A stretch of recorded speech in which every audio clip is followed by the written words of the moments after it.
Okay, well then we'll call this meeting of the Lathrup Village Planning Commission for Tuesday, March 16th to order. Let's all pay rapt attention for the Pledge of Allegiance. I pledge allegiance to the flag of the United States of America and to the republic for which it stands, one nation, under God, indivisible, with liberty and justice for all. Okay, move on to roll call. Roll call. Chair Piotrowski.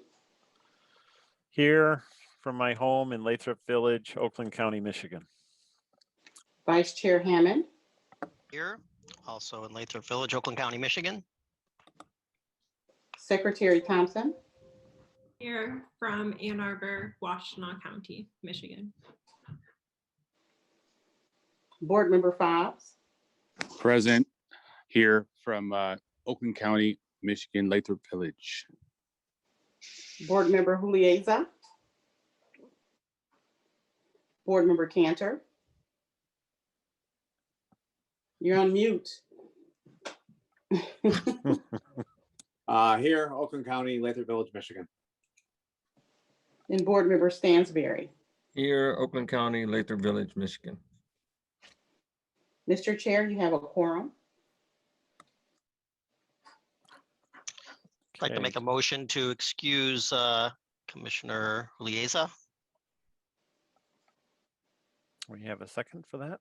Second. Okay. Those in favor? Okay. Roll call. Roll call. Vice Chair Hammond. Yes. Secretary Thompson. Yes. Board Member Fobbs. Aye. Board Member Cantor. Yes. Board Member Stansberry. Aye. And Chair Piotrowski. Yes. Motion carried.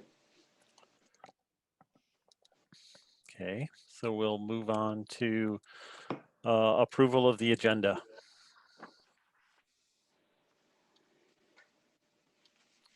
Everyone has had a chance to review the agenda. We'll entertain a motion to approve as written or Make a motion to approve the agenda.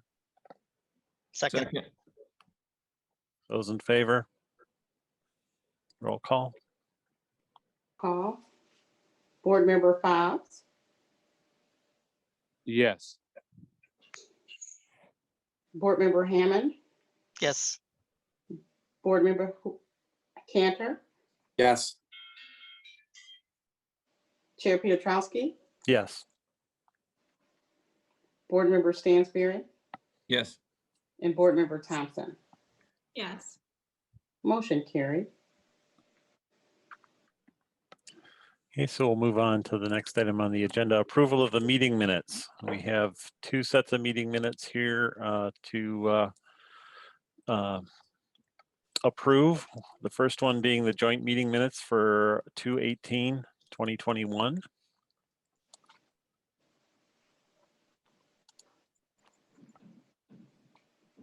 I'll make a motion to approve the meeting minutes from February 8th, 2021. And I'll just do them with the same motion, and February 16th of 2021. Second. Okay, those in favor? Roll call. Roll call. Board Member Hammond. Yes. Board Member Cantor. Yes. Chair Piotrowski. Yes. Board Member Stansberry. Yes. Board Member Thompson. Yes. And Board Member Fobbs. Aye. Motion carried. Okay, we'll move on to the public comments section of the meeting. We'll entertain comments from the public on any issues that are not part of the agenda this evening.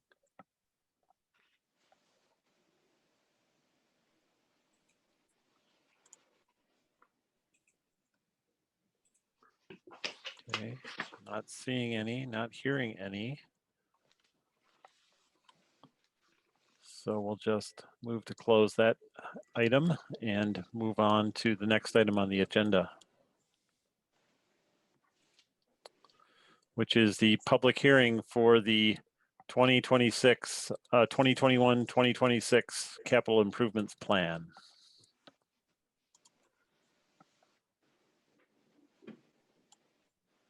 All right, well, you guys saw a draft of the log and the projects that that we've got identified in the capital improvements plan at your meeting last month. And we're gonna go into more detail on that. So after this item, if you wanna just do the public hearing now, and then we'll have Matt take over and talk us through the plan itself, Okay. unless you wanna talk them out. I guess my question would be if there's any anything to be presented or in terms of for the public to be able to respond to, unless the public has had a chance to fully review the plan, and if there are any comments. Well, the plan has been, I mean, it's been out, it's been published online, much like your packets, but so in theory, yes, they've had an opportunity to Okay. review. All right. Well, we'll open the public hearing, and if there will entertain comments from the public at this time.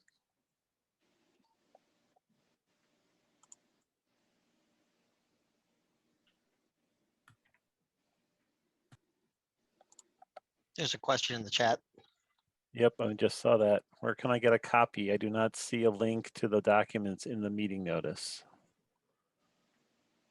From Lillian to all the panelists.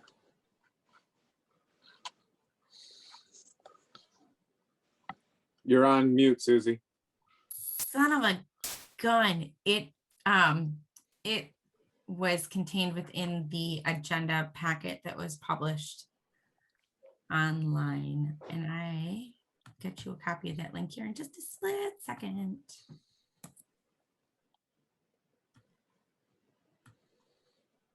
Oh. There is a link to the whole packet right there. And then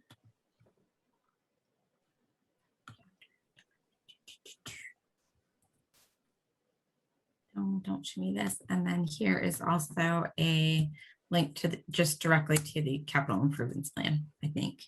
If I can paste it in here. Go. All right, there you go.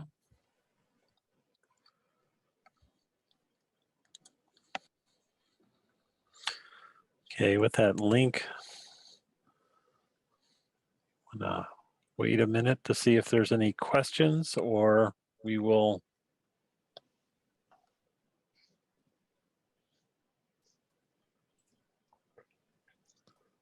I guess at this point we would take a motion to close the public hearing. Not seeing any comments beyond the request for the link to the CIP.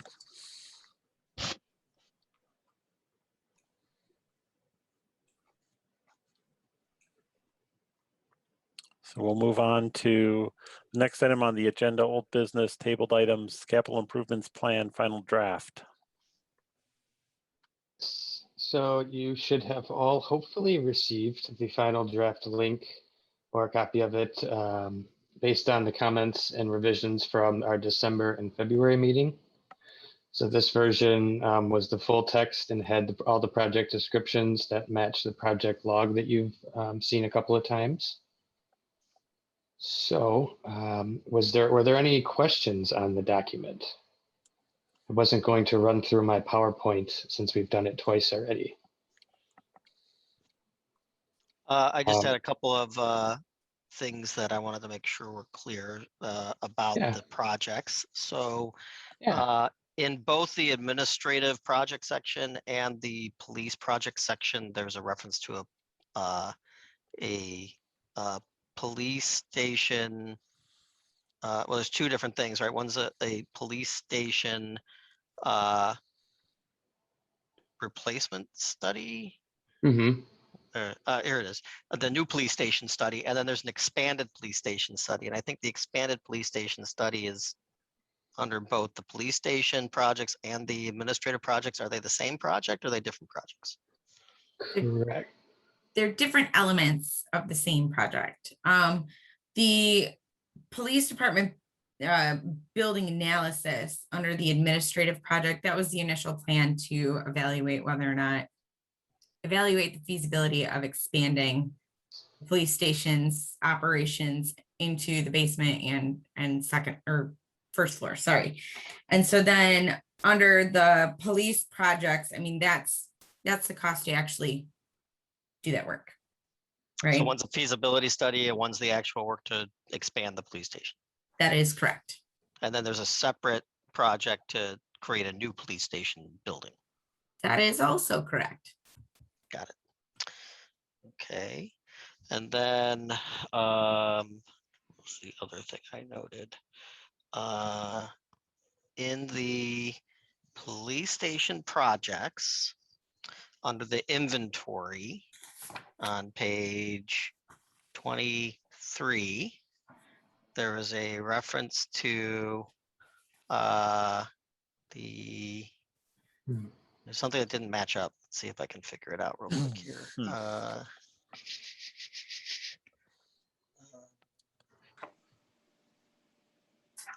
There's the tasers, the vehicle, the computer, radios, and then the two studies. Looks like the body cams are missing. P2105. Yeah, body cams I didn't see on either of those, so I was going to ask about that. So that needs to be added to the project descriptions. You are correct. Okay. Absolutely. Which project is that a part of? Is that a separate project? 2107, or is it something else? Is it part of one of these that's already out there?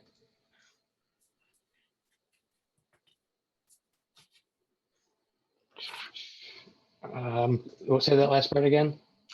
Is it part of one of these existing projects or is it a separate project? It's a separate project. On the log, it should be 05, and then the 06, 5, and 6 should move down. So it should be slotted into the 5 to 2105, and then the expanded police station and new police station would be renumbered 6 and 7. So in the table on page 23,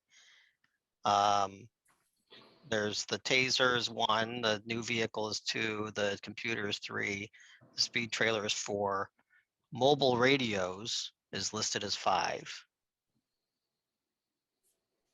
And then the new police station study is 6. So I think that the table on 23 is. Oh yeah. Yeah, I have mobile radios, correct. Okay. And that's on the log and in the description. So you're saying, is that different than the body cams? Well, mobile radios in the log is listed as 4. I'm sorry, in the description it's listed as 4. So you're saying. Correct. That's portable radios and mobile radios are used interchangeably there. I understand. P21-4 on page 29 is mobile radios. I do not have a page 29 on the document I sent is only 26 pages long. Okay. Well, there's the breakdown of all the details, wherever that is in your packet. So P21-4 in the breakdown is listed as mobile radios, but in the inventory, P21-4 is speed trailer. I think it's page 19, yours, Matt. Yeah. So it looks like speed trailer is missing from. Did you get the updated document? Because mine are matching up. Yeah.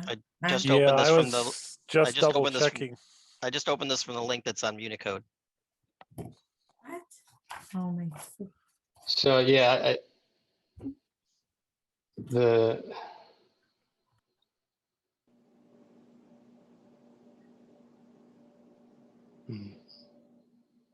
because mine are. That's not what my document shows. So I'm having a hard time. Right. Yeah. You're not seeing what I'm seeing. Yeah, correct. Should we share a screen here? I can, yeah. What would you like to see? Well, I just, with reference to I'm given we've got members from the public here and that we're going and making reference to the documents, and it looks like there's some confusion between what could possibly be an outdated posted version or maybe one that wasn't updated. I don't know. And I just thought maybe we could clear things up for those in attendance by having it on the screen, referencing back and forth. That's all. So why don't I share it? I just opened from Unicode. I want to point out what I'm referring to. There's the annotate. Yeah, you've got part, is that part of a larger packet of content? So the I page just opened. numbering might not be. This is from here. Okay. Okay, I opened that up Mhm. and got this packet. So under the police projects, there's number 1 is the taser. Number 2 is the patrol vehicle. Number 3 is the computer. Mhm. Yep. Number 4 is a speed trailer. Number 5 is mobile radios. Number 6 is new police station study. Okay, so there's 6 Okay. projects there. Yeah, and I see, I mean, the list that I'm looking at doesn't have, Okay, so number 4 is different. I've got mobile radios. Yep. This hurts my brain because when I look at I'm also using the Unicode link, and for whatever reason that is not the same. It's not the same, and they're supposed to be the same packet. So this is interesting. Open it, see if I can refresh it.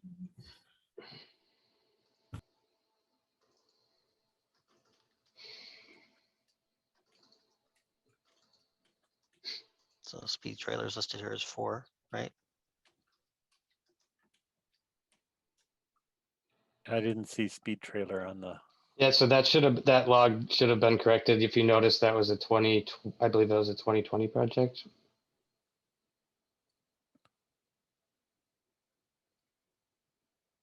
So yeah, that has a lot of, that's all outdated. All those or does that say 2020? The taser, the speed trailer, yep. Yeah. So that's really interesting because I updated all those. Maybe I just missed the police section. I think this I honestly, I think this could be a weird thing that's going on with Unicode, because Jason and I are looking at, we're both using Unicode, and that's not what I'm seeing at all. Like, I'm seeing what you're seeing, Matt. Like, I don't even see the, I'm very confused by all of this. In the document I have on my personal screen is matching up with the number of pages, Matt, that you say your document is. Okay, so so this section was probably just not updated in the process on the Unicode project. No, in the document that I sent in the project inventory, page 13 of the CIP document. Yeah, so I just opened the link that Susie posted in the chat. So the project log that we've discussed and gone over, has okay. Yeah, so it's all see. right. The inventory needs to be updated. We need to fix that, but the actual breakdown and is that's correct. the trick of having it in 3 different spots, and and them not being linked. So the taser project is still on the list because it's an ongoing project for 21, 22, and 23. Correct. Got it. Makes sense. Okay. Thank you. Clarifies that for me. And I see we have a comment from the panelists. Oh, sorry, for the panelists. Scott, can I entertain that from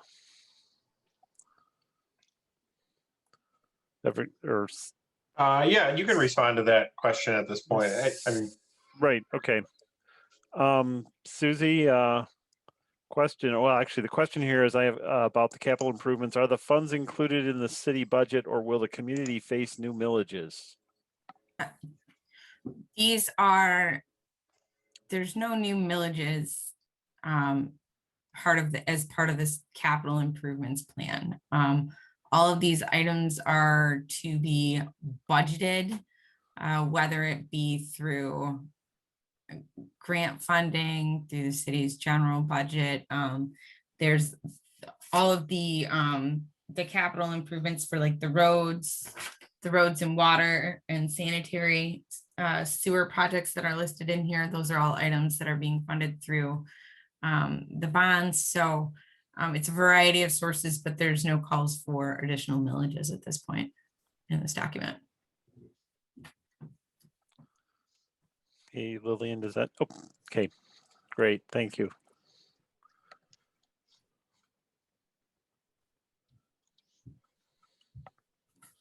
So the rest of it looked great to me. I mean, all the projects that are listed here looked spot on and then in line with the feedback that we had provided in previous drafts is all represented in here. So Okay, looks good to me. Sweet. if we don't have any other comments.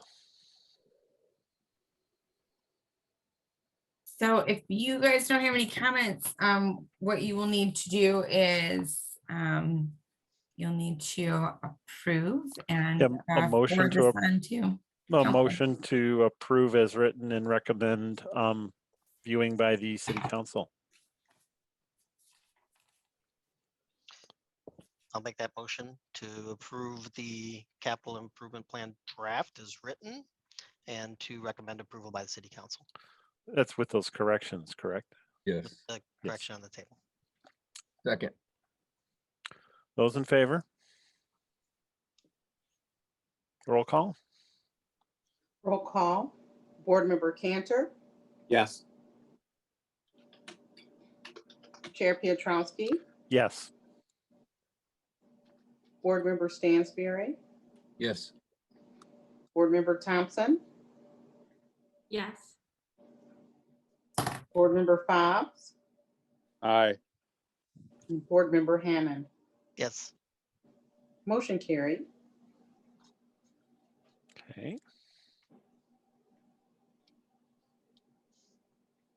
All right, so next up is actually zoning amendment, building materials discussion. And we've actually had this discussion before, approximately a year ago, actually. And we had discussed, right now, the current zoning ordinance has some fairly strict standards as it relates to building materials. And when we discussed this last year, it was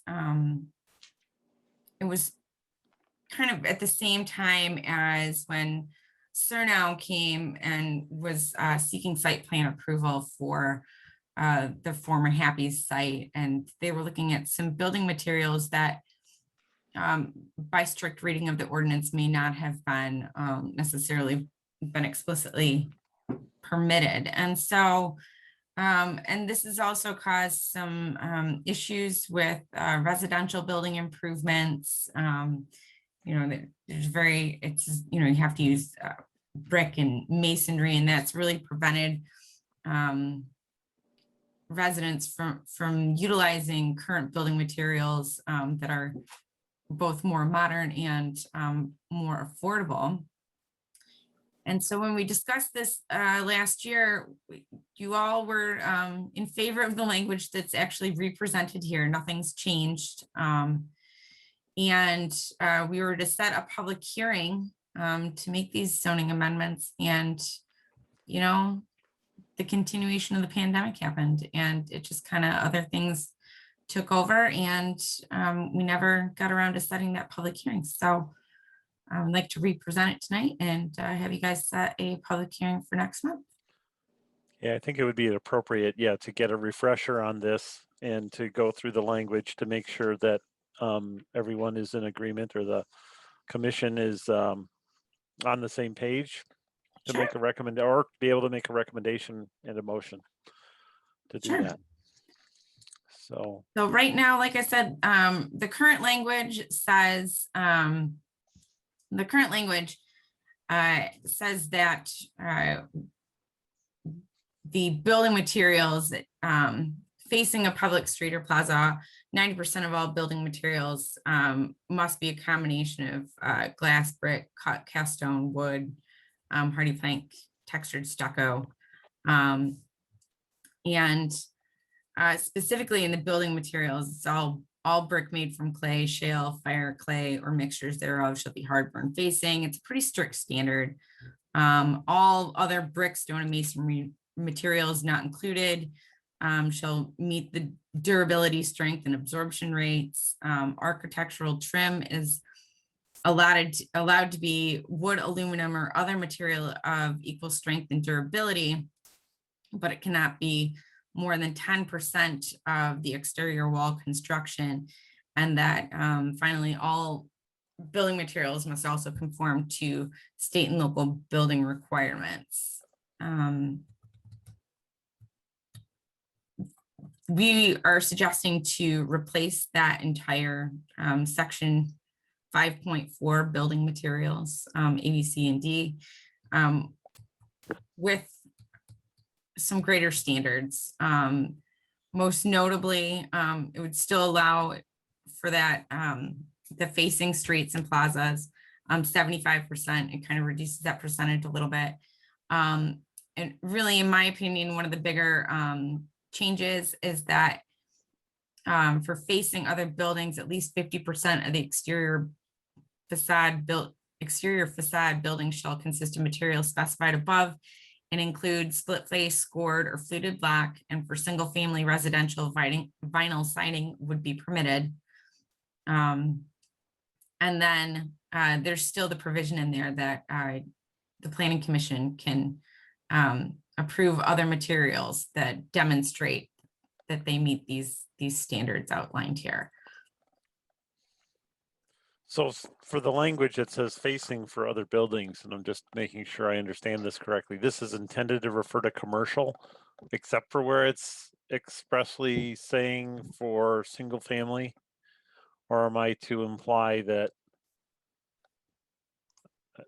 I just want to make sure we're not in a situation where we're, say, downgrading what's possible for residential that would lower, the value of properties in the community. So this would apply to all, the site standards would be for all, both commercial and residential.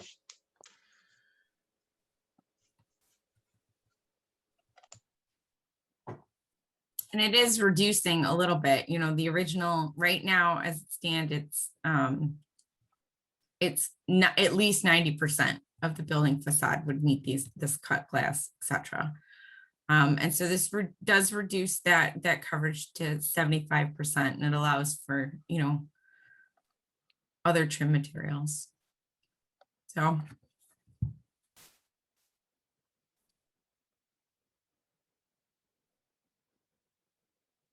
So Mark, what's your concern about potentially downgrading?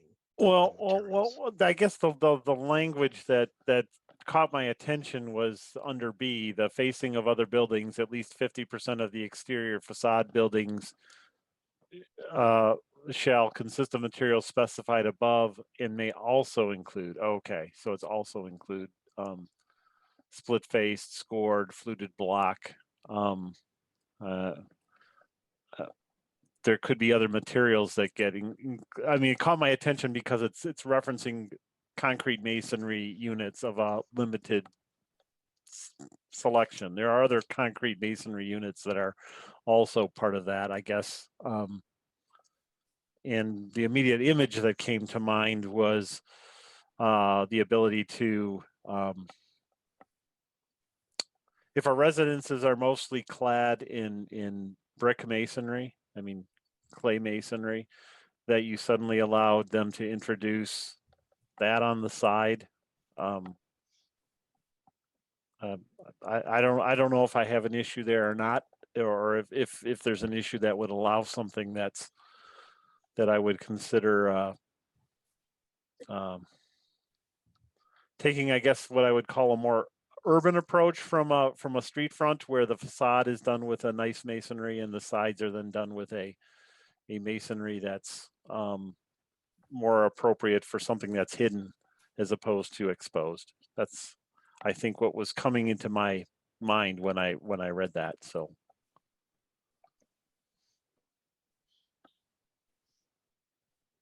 Well, and I think it's just really meant to give a little bit more flexibility, and be a little bit more responsive to the more modern building materials that are out there. Mm-hmm. Susie, you said nothing has changed, right? This is exactly what we saw last time, isn't it? It is exactly what you saw the last time. Okay, that's what I thought. Okay. I do have one last question. So the facing street Parker Plaza, we are specifying at least 75% of the exterior building facades need to use the material specified. But for facing other buildings, so parts of a building that are not facing a street Parker Plaza, they're facing other buildings, it's only 50%.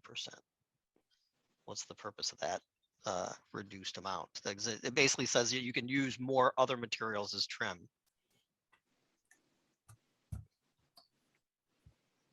Again, I think it's just, it comes down to allowing a little bit more flexibility. I think immediately of our residences, you know, we've run into situations where, you know, they're building additions. They're not necessarily, you know, facing the street front. Typically additions, you know, off the rear sun porches, what have you. And, you know, they're running up against this very strict percentage of only 10% can be other building materials. And so, you know, and you may be able to see it from your backyard or your side yard, but, you know, it's not, like I said, street fronting.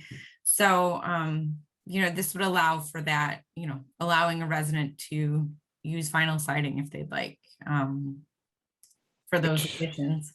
Which Yeah, is and already that's pretty consistent, Jason, with what other communities are doing, new developments. Just like Susie's saying, the front of the house may be brick, the back of the house is going to be vinyl or some other material, and that's really what that allows for. Got it. Yeah, I'm thinking about my own backyard. Like the back of my house is vinyl sided, the bottom is brick, the second floor is vinyl. It's 50-50, right? We'll send Jim right by to write you a ticket tomorrow. Thanks. Yeah, I was gonna say, I think historically, I haven't read the language from further back, but I understood from speaking with residents who have been here since well, maybe the 50s, and they had referenced that additions, things of that nature, needed to be a certain percent masonry at least, as opposed to being built out with wood. So I reference, or I see the reference to wood or cementitious board, and while I don't know that there are any houses that are 75% clad with wood siding in the community. I think we prohibited that. I think that goes further back. If it's considered acceptable now, I mean, could somebody technically strip their brick off and replace it with something that requires more maintenance? Would they do it? I doubt it. If somebody built new, they could be allowed to clad strictly with a cementitious board or majority cementitious board in wood. And you know, is that a concern to anybody in the community here? They're less expensive materials for cladding. They may not have the same longevity. I just raised that question. Is it likely that, I mean, in terms of what's buildable new, we have the area where the house in the woods was, the few lots that are left. And so this could influence a development there, and what those houses might look like, or the quality that those might be clad in. some if point in the we- future, some houses will be raised and new houses built.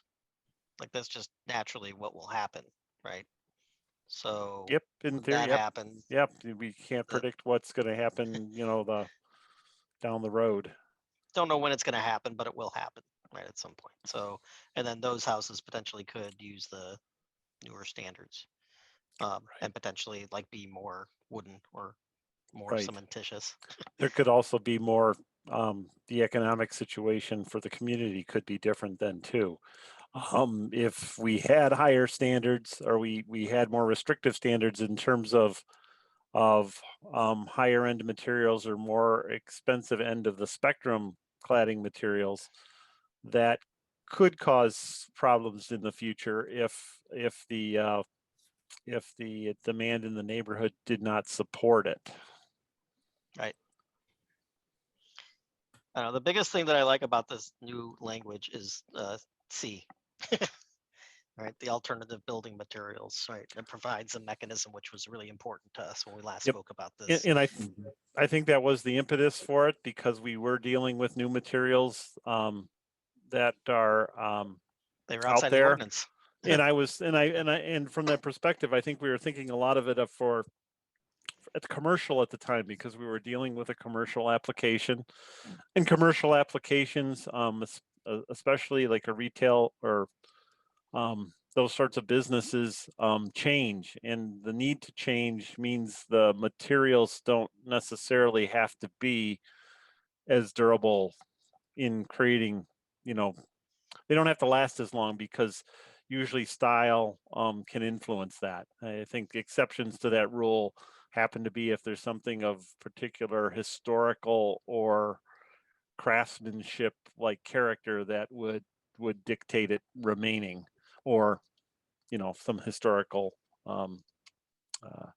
status granted to a property, which really hasn't happened in the commercial district. So I'll just raise a couple of questions, a couple issues we've seen in the past. There were instances where we saw masonry chimneys being clad with vinyl siding in the community, and we've rejected that before. And in fact, we had an instance where it was required to be removed. I just want to make sure that before we would go and accept any relaxing of the standards for residences or for residential, that everyone's on board with what those implications might be. And I think we need to kind of understand what those implications might be. I think we were trying to avoid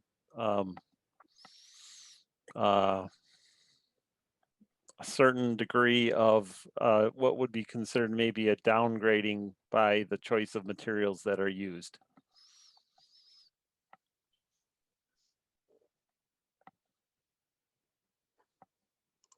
Well, does this language provide a opportunity to downgrade the materials? I mean, it seems to me it provides just more Flexibility, more options, right? And more modern options, which may be both, better technology, they're just, newer, and potentially more affordable because they are easier to reproduce in mass quantities. Is there anything in here that you're seeing, Mark, that you would consider to be lower quality? Yeah. I guess I would say, and I don't know if how the language completely read before, but if we said wood. I mean, wood catches my attention because I don't know that we have any residential properties that are majority or 75%, or even at that time 90% wood. I don't believe that was permitted, or we probably would have seen it. Good point. And I know there was I'll call it a bias, but I think it was a trying to establish, and it goes back to certain tenets that Louise Lathrup required for the construction, the homes at the time, and they were more certainly masonry based. At the time, you didn't have vinyl siding, you didn't have aluminum siding, you had wood. and wood siding was largely for trim and accents, and it fit into whatever the basic percentages were. So from that perspective, I just wouldn't want to see things directed into something that into materials that are inferior moving down the road, or of lesser quality and durability from a residential perspective. So, I mean, and I'm not, you know way more about this than I do, but based on what I'm seeing in item 5.4A, right, the materials listed are a combination of two or more of glass, which is durable, brick, which is durable, cut or cast stone, which is durable, wood, which is potentially not, less durable, cementitious board, which is, based in cement, pretty durable, integrally colored concrete units with brick proportions, so it's concrete in the shape of a brick, and textured stucco. So it seems to me like the wood and the stucco are potentially the ones that might be considered less durable.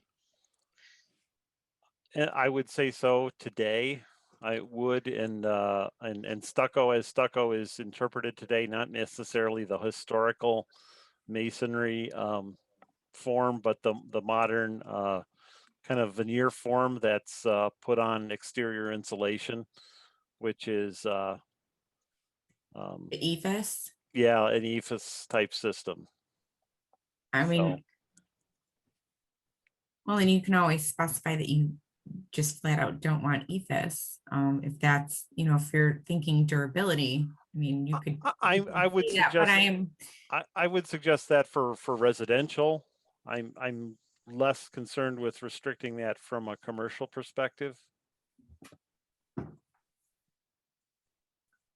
I think to Jason's point, I really don't think it's, I don't think you're really downgrading in terms of the materials. I mean, yes, as Jason pointed out, a little, wood may be less durable of all those items listed, but that would be one of the items. You would never have a building constructed entirely of wood based on our ordinance, right? It would just be It has one to of at the least- elements.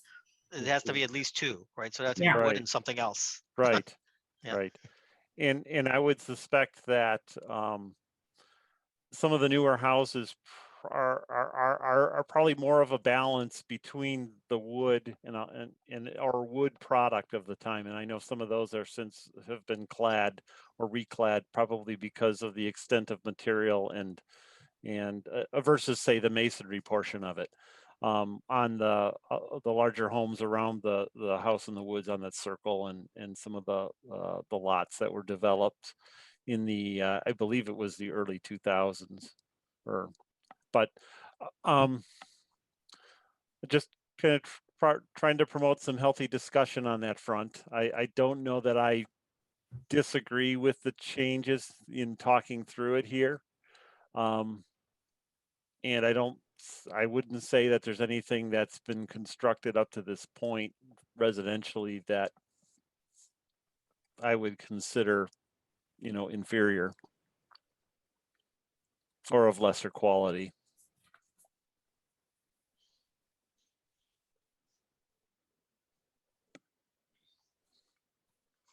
So if there's no other discussion on this, I think we'll just accept the motion to have a public hearing on this. Yes, please, for next month on April 20th. Would be great. And make a motion that we have a public hearing on the zoning amendments for building materials on Tuesday, April 20th of 2021. Second. Those in favor? Roll call. Chair Pietrowski, Yes. Board Member Stansberry, Aye. Board Member Thompson, Yes. Board Member Fobbs, Aye. Board Member Hammond, Yes. and Board Member Cantor. Yes. Motion carried. All right. So moving on. So you should have received yesterday evening and today an updated comprehensive plan that included an updated implementation strategies pages. So those begin on page 88 of the master plan document. So we've got a lot of priorities. I mean, essentially is pretty much what it comes down to. As I was reading through this, most of our implementation strategies are, we've said that they're about a 1 or a 2 in terms of let's kind of tackle these things. And I'm seeing zoning as being one of your first low-hanging fruits to kind of tackle on this. But I'd like to see, I know not all of you had an opportunity to partake in the survey that got sent out, since that was in my mystery email that not everyone seemed to have gotten. So what do you think about the overall rankings? Are there changes? Are you happy with what's there? Are there specific items that you would like to talk about? Let me know. So I didn't get the email. So this is the first time since the last time we spoke about the comprehensive plan that I've had a chance to look at it. So what page are you talking about that has the rankings?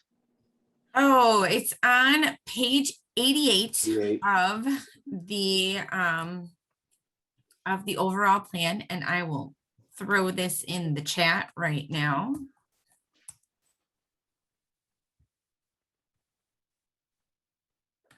And so, yeah, so as I was saying, so page 88 starts the implementation strategies matrix. And we do have Eric here to help us walk through this stuff too, right? And so they're broken down into the different categories, right? We've got our housing and neighborhoods category. We've got our community character, commercial development, public facilities and services, transportation network.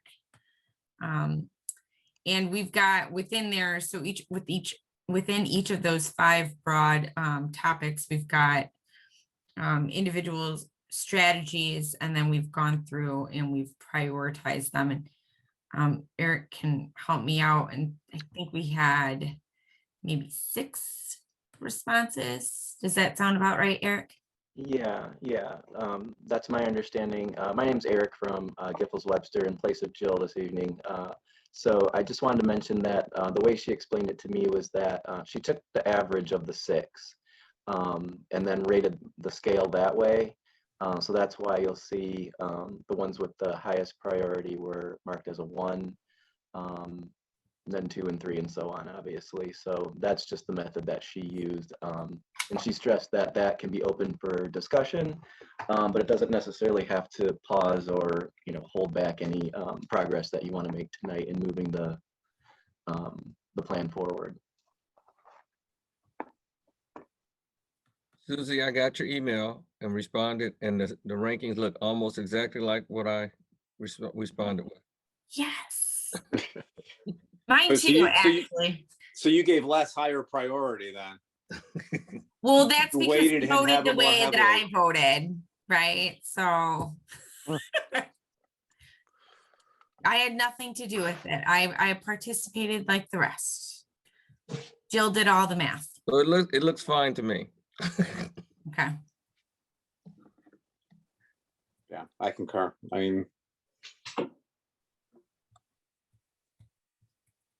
I personally was glad to see, like, I know I kind of half jokingly said zoning, I think, is in your future, but I do think that the next low hanging fruit project wise for planning commission should be a zoning audit to see where we can tweak, revise, make it better.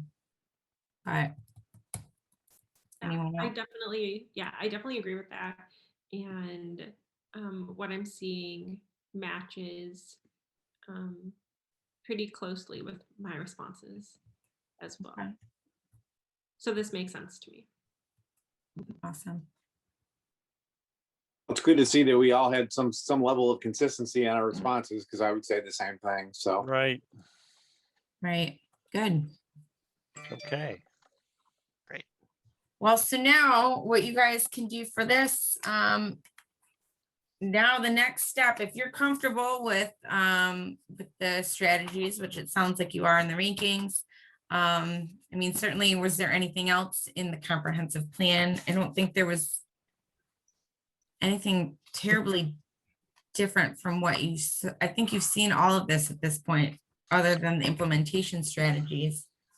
So the next step would be to forward this on to council for them to release for public comment. And I think it's 45-day comment. I can never keep it straight. At the surrounding community. 63, there we go. There Yes. actually, I just noticed one thing on page 93, where under other action items, there's work with SMART and the Road Commission for Oakland County to improve bus stops in terms of safety and comfort of riders. I would argue that one is a 1. I think that's really important. And I'd like to push for that one to be higher priority. You said, or under advocacy items, is that the one? Nope, that's not the one you were talking about. Work with SMART, there you other go. other action items. Other action, yeah. Wasn't scrolling down far there. So this topic was actually discussed during the last planning commission meeting, which I happened to miss, but I did happen to watch the recording of. And there was a discussion around like the bus stop in front of the city hall is great, but then there are other bus stops in the city that are not and don't appear to be really safe And for riders. it's seemed to be low hanging fruit for something like that too. Something that might be more easily brought up. They actually relatively recently replaced most of them. So the one up on 12 Mile, the one on probably halfway between 11 and 12 Mile Road, and then the one on the west side, and then the one on the east side. All those 3 were all replaced within the last couple of years. There was one that Jill had brought up on screen that had just really like the absence of accessibility and access, crossing a ditch to get to it, and without a paved surface even. So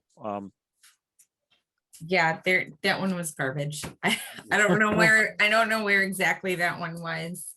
But yes, I do recall that image vividly. So Diana's point, like it's low hanging fruit, right? If it's just one or maybe 2 of these, then why not just knock that one out, right? Yeah. And then increase its priority to reflect that. Okay. Nice catch, Anna.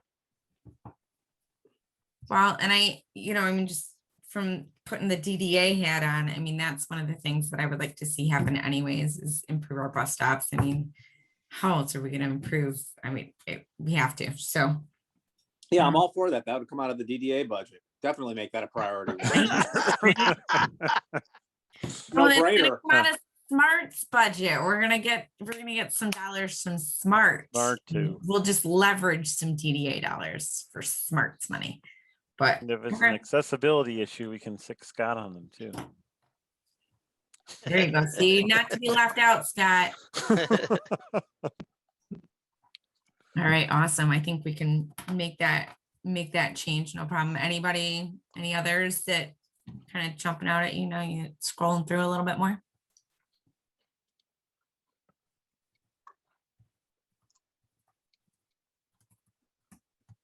All right. Okay. Got a motion to take it to the next step. Forward to council for their release for public comment to the surrounding communities. I'll make a motion to send this to council. with the edit to change that item from a 2 to a 1 in priority. Second. Those in favor, roll call. Roll call. Board Member Stansberry, Aye. Board Member Thompson, Yes. Board Member Fobbs, Aye. Board Member Hammond, Yes. Board Member Cantor, Yes. and Chair Pietrowski. Yes. Motion carried. All right.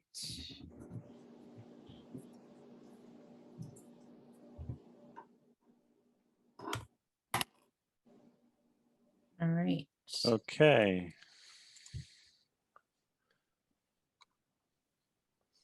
Let's see, go back. Move on to item 9 then. We close item 8. Other matters for discussion. Anything? Any updates? Any requests on Yeah, real projects? I can give an update. I think most people probably know the capital improvement bond is moving forward. It was approved by council, and it's $5.3 million bond to do a variety of capital improvements, which I think we've talked about before. Sewers, a lot of water related improvements, and some of the mandates, actually unfunded mandates from the state, like verifying the material of everybody's water line, replacing water lines that are galvanized or lead. Also includes the capital improvement bond also includes replacing all the water meters, replacing, as I said, water mains, replacing a lot of our gate valves that don't work, a lot of our fire hydrants that are don't work or don't work as well as they should, and many other things. But that has moved forward, as is the road project, which was voted in last November. The bonds for both of those moved forward officially, I think on Monday. And the road project will, weather permitting, will actually start on May 3rd. And we'll be doing about 2 miles, a little over, I think it's a little over, let's say 2 miles of road this summer. So a lot of exciting things going on. And also I should also mention the sidewalk program is also starting. Letters are going out this week to residents south of 696, as well as all of the businesses on the business corridor on Southfield Road from Lincoln up to 12 Mile. So that's the first phase. We'll be identifying and confirming sidewalk defects over the next probably 2 or 3 weeks, and by late May, and Susie, correct me if I've got any of these dates wrong, but by late May, residents and businesses should get letters with the final cost associated with their sidewalk responsibility, and the sidewalk program will then begin, or the work should begin probably late in the summer through early fall. You got So it. a lot of good things, coming. Bruce, quick question for you. The water, as they look to find out and trace the water lines at each home, they have to dig it up and replace the valve, right, in the grass right at the front. Yeah. So what'll happen is you have the stop box where the water line comes in from the water main and then goes from there to the house. And so there's a stop box there, and that's located 5 feet underground, typically by the sidewalk. If any of you, you've seen the little metal disc that's up there, that's the marker for it. And so what has to happen is we've got to dig a 5-foot trench there, and then visually inspect 18 inches on either side of the stop box to look at the material. And so we'll be doing that. And what we're also going to do is, because we're doing this, and the stop boxes are all, probably, I'm guessing here, but the average age is probably 75 years old for most of those stop boxes. A lot of them don't work, or a lot of them are problematic. It's really the opportune time to replace them. So we're also replacing those stop boxes. And then and then they'll fill the hole, obviously, and then they'll re-landscape. And if there's any sidewalk damage that occurs, which is possible as they're digging those holes, since some of them are really close to the sidewalk, those sidewalk blocks will be replaced. Have they put together a visual of what the final closed up is going to look like? Because that's a big question. When you come dig up 5 feet of my front lawn, what's it going to look like when you leave? Well, because right now, using my lawn as an example, I don't have that thing sticking out my front grass. So unlike when I had to get the sewer done in the back of my yard, I didn't want that big pipe sticking out my grass back there either. So we made sure that it was flush, but you could find it. How is it going to look uniform throughout the city so that the neighbor down here doesn't have this big? Because I walk through Southfield because they're doing the same thing when I walk the dog. And some of them have these pipes now, they got them sticking up out of the grass so that you can see where the water things are. And I said, these aren't going to stay like this, I hope, because nobody's going to, I'm sure the landscape guys are not going to want to be trying to go to cut. Right. Theoretically, they should be down low with the grass. I mean, like they are in most of the homes here currently. You can run the lawnmower right over them, you don't hit them. And I'm sure, I'm speaking for our engineer, but I'm sure that is the plan. Hopefully. Yeah. Yeah, I've got a neighbor who has theirs is probably between 12 inches and maybe a little more than 12 inches, and it's not a replacement, it's an original, but it's sticking. Well, I don't know that it's original, but I know she was one of the early owners, and it's sticking up in front of her house. Mine is buried, and I can tell you I have a tree and I have a driveway and a sidewalk that might all get impacted by this if they have to dig. I mean, I've assessed what I have indoors, and I know I have copper, but if they're still having to dig, then you're basically saying there's potential risk to landscape. The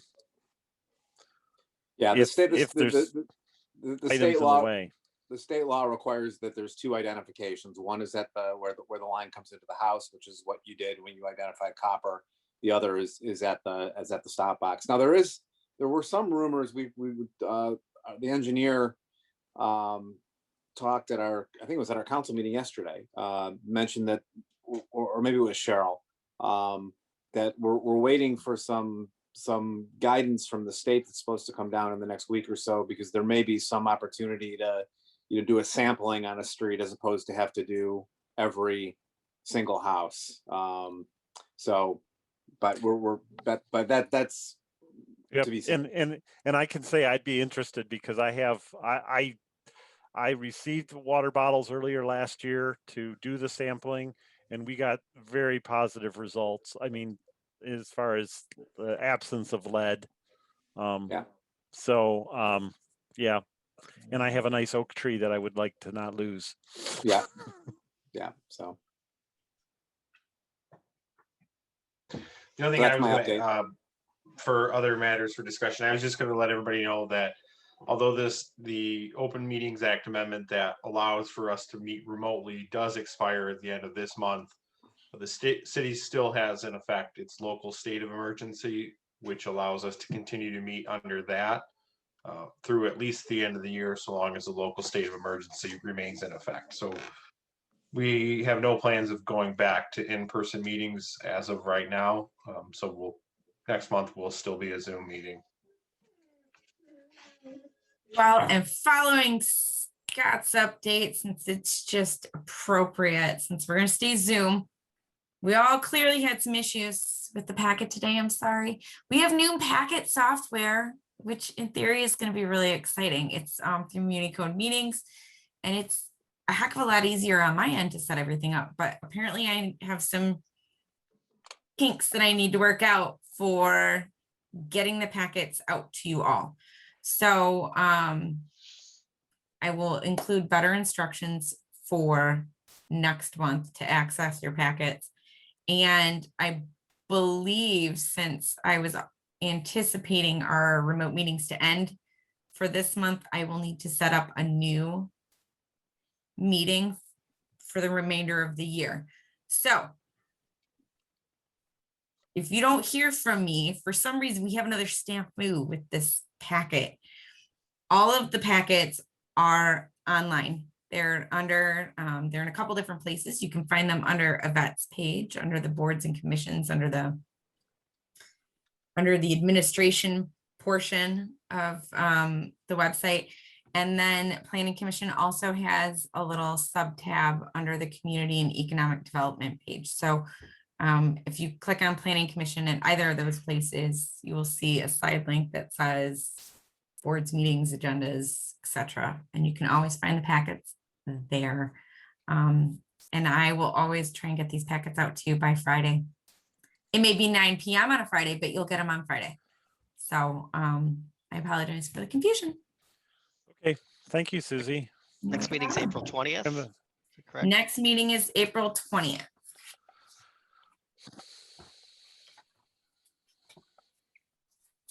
Okay, Thanks. let's, next item, any other general communication? If none, anything from Scott? Nope. Nope, Okay, nothing else for me. we'll entertain a motion to adjourn. Make a motion to adjourn. Yes, let's do it. Have a good night, everybody. Okay, Good night. thank you, Night. everyone. Night.